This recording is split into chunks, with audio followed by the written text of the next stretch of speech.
చదువుతో పాటు మానసికంగా ఉత్సాహంగా ఉండాలంటే క్రీడల్లో భాగస్వామ్యం కావాలని మంత్రి పొన్నం ప్రభాకర్ అన్నారు. సిద్దిపేట జిల్లా హుస్నాబాద్ పురపాలక సంఘం ఆధ్వర్యంలో మినీ స్టేడియంలో సీఎం కప్ 2024 ప్రారంభించారు. ఈ సందర్భంగా వారు మాట్లాడుతూ రాష్ట్ర ప్రభుత్వం క్రీడల్ని ప్రోత్సహిస్తోందని అన్నారు. ప్రభుత్వం యంగ్ ఇండియా స్పోర్ట్స్ యూనివర్సిటీ తీసుకొస్తుందని తెలియజేశారు. హుస్నాబాద్ స్టేడియంలో పిల్లలకు సంబంధించిన సీఎం కప్ పోటీలు నిర్వహించినటువంటి నిర్వాహకులందరికీ అభినందనలు. పాల్గొన్న అతిథులు. క్రీడ అంటేనే గెలిచిన వాళ్ళు ఇంకా మరింత పట్టుదలతోటి ఆ గెలుపును నిలుపుకోవాలని, గెలవని వాళ్ళు గెలుపును అందుకోవాలని నిరంతరం కృషి చేసేటువంటి ఆట క్రీడ. ఈ రోజు జరిగినటువంటి క్రీడలు ఏమేమి, అథ్లెటిక్స్ ఏమేమి జరిగిన పోటీలన్నీ, కబడ్డీ, వాలీబాల్ జరిగినటువంటి వాళ్ళందరికీ కూడా భాగస్వాములైనందరూ శుభాకాంక్షలు. ఒక విషయాన్ని తప్పకుండా గుర్తుంచుకోవాల్సినటువంటి ఏజ్ మీది. చదువుతో పాటుగా మానసికంగా, శారీరకంగా ఉత్సాహంగా ఉండాలంటే ప్రతి విద్యార్థిని క్రీడల్లో భాగస్వామి కావాల్సిందే. అట్లా కాకుండా ఉంటే సీజన్లో ఆరుద్ర పురుగు వస్తుంది. చూసిన ఆరుద్ర పురుగు అంటే తెలుసా?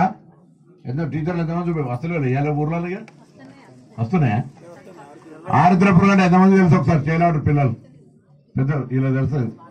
ఆరుద్ర పురుగు తెలుసా? ఇట్లా అమ్మా, ఓన్లీ రెడ్డే. రైట్.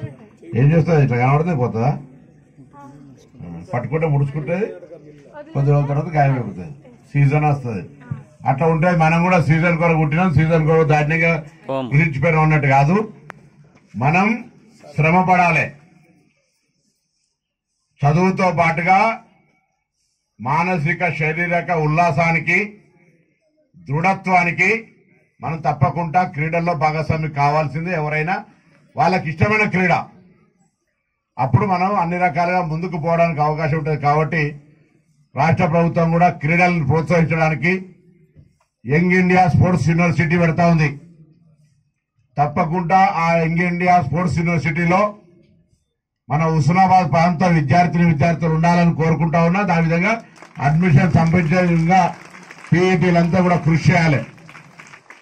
అన్ని క్రీడలకు సంబంధించినటువంటి మరి స్పోర్ట్స్ స్కూల్ కూడా మన దగ్గర కరీంనగర్లో ఒక స్పోర్ట్స్ స్కూల్ ఉంది. పాత 10 జిల్లాలలో స్పోర్ట్స్ స్కూల్ ఏర్పాటు చేసి అక్కడి నుంచి ఫీడింగ్ పాయింట్స్ గా తీసుకొని స్పోర్ట్స్ యూనివర్సిటీ యంగ్ ఇండియా పేరు మీద మన సౌత్ కొరియా పోయినప్పుడు అక్కడ చూసినాను. నేను కూడా పోయినాను. అక్కడ చిన్న దేశం అది, మన తెలంగాణ రాష్ట్రం అంతా ఉంటుంది. 32 మెడల్స్ వచ్చినాయి. ఒకటే అమ్మాయికి 3 మెడల్స్, గోల్డ్ మెడల్స్ వచ్చినాయి. అంటే అంత ఒక అకౌంట్. ఆ విధంగా ట్రైనింగ్ ఉంటుంది. మనిషికి సంబంధించి మొత్తం సైంటిఫిక్ గా అక్కడ ఉండేటువంటి వాతావరణ పరిస్థితికి అనుగుణంగా, వాళ్ళ మైండ్ కెపాసిటీకి అనుగుణంగా వాళ్ళ ట్రైనింగ్ ఇస్తారు.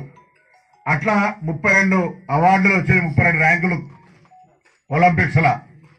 భవిష్యత్ ఒలింపిక్స్ లా రావాలంటే ముందు మన దేశంలో ఏషియన్ గేమ్స్ లా లేకపోతే ఇతరత్ర గేమ్లల్లో మనోళ్ళు ముందుగా రాణించాల్సిన అవసరం ఉంటుంది.